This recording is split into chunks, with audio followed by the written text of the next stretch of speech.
Après être devenus justes de la justice de Dieu, nous devons recevoir une tâche céleste précise de la part de Dieu pour le servir dans une certaine mesure. Beaucoup de croyants se contentent d'assister aux réunions, d'avoir matin et soir un moment de prière en famille ou de donner un peu d'argent pour le service de Dieu. Mais ils ne discernent pas l'intention que Dieu veut manifester en les sauvant. Le fait même que le Seigneur Jésus-Christ a donné tout ce qu'il avait pour nous sauver prouve qu'il avait un but élevé en agissant ainsi. Nous lisons dans Colossiens 16 qu'il est le créateur de l'univers tout entier. Selon Psaume 33,6 et Hébreux 11,3, il créa tout par une parole. Mais il a dû se dépouiller lui-même pour devenir notre sauveur et notre rédempteur, de Corinthiens 8,9. Il quitta sa gloire et son royaume, et il va ici-bas. Il offrit son corps tout entier pour être brisé, et il versa son sang précieux, il se dépouilla lui-même, et il se fit pauvre. C'est encore une preuve que notre Seigneur a un dessein très élevé et très noble en vue, en nous sauvant et en nous appelant à lui. Au début, nous ne savons pas quelle haute vocation Dieu a en vue pour chacun d'entre nous. Moïse non plus ne savait point pourquoi Dieu l'avait appelé. Mais il a pu réaliser que Dieu lui avait parlé, car Dieu l'appela par son nom. Après être nés de nouveau, nous avons tous le désir de servir le Seigneur. Il est bon d'avoir un tel désir, mais nous devons prier de façon précise. Seigneur, que ton appel soit clair pour moi, bien que je connaisse mes limitations, mes faiblesses, mes manquements et mes handicaps de toutes sortes. Cependant, je sais que tu as un plan pour moi. Veuille me faire savoir ce que tu attends de moi. Il faut que nous ayons un ardent désir de connaître le plan de Dieu pour nous. Dieu a montré à Moïse les deux grands desseins qu'il avait pour lui.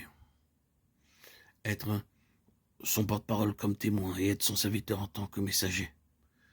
L'Éternel dit, j'ai vu la souffrance de mon peuple qui est en Égypte, et j'ai entendu les cris que lui font pousser ses oppresseurs, car je connais ses douleurs. Je suis descendu pour le délivrer de la main des Égyptiens et pour le faire monter de ce pays dans un bon et vaste pays, dans un pays où coule le lait et le miel, dans les lieux qu'habitent les Cananéens, les Rétiens, les Amoréens, les Phérésiens, les Éviens et les Jébusiens. Exode 3, 7, 8. Délivrer le peuple de Dieu de l'esclavage de l'Égypte devait être sa première tâche. Ils étaient opprimés par les Égyptiens. Et ils souffraient beaucoup des traitements que leur infligeaient leurs cruels contremaîtres. Ils devaient travailler dur, nuit et jour, sans être payés. Dieu vit l'affliction de son peuple. Il vit la façon dont ils étaient opprimés et maltraités par les Égyptiens. Il a également entendu leurs cris, et il désirait les délivrer. Il voulait faire de Moïse son collaborateur afin que cette grande libération se fasse par son moyen. Ensuite, Dieu voulait que Moïse conduise son peuple dans un pays où coule le lait et le miel. Bien que Dieu ne nous appelle pas comme il a appelé Moïse, pour une tâche extrêmement importante, cependant il nous appelle tous pour une tâche particulière.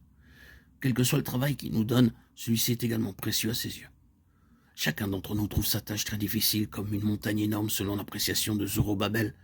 Si vous voulez grandir spirituellement, vous devez être prêt à entendre son appel et à lui obéir. Nous devrions prier.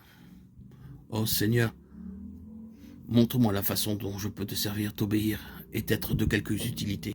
Alors il nous guidera et nous aidera jour après jour. Nous devons être conscients que Dieu veut nous employer pour sa gloire. C'est par nous qu'il veut libérer ceux qui sont dans l'esclavage. Après leur délivrance, ils doivent pleinement devenir la propriété du Seigneur afin de jouir de leur salut. Beaucoup de croyants ne bénéficient pas de leur salut. Ils mènent une existence tout à fait ordinaire. Ils ne peuvent pas comprendre les vérités plus profondes du salut et les intentions de Dieu pour eux. Nous pouvons aider de tels gens par l'amour et la communion fraternelle.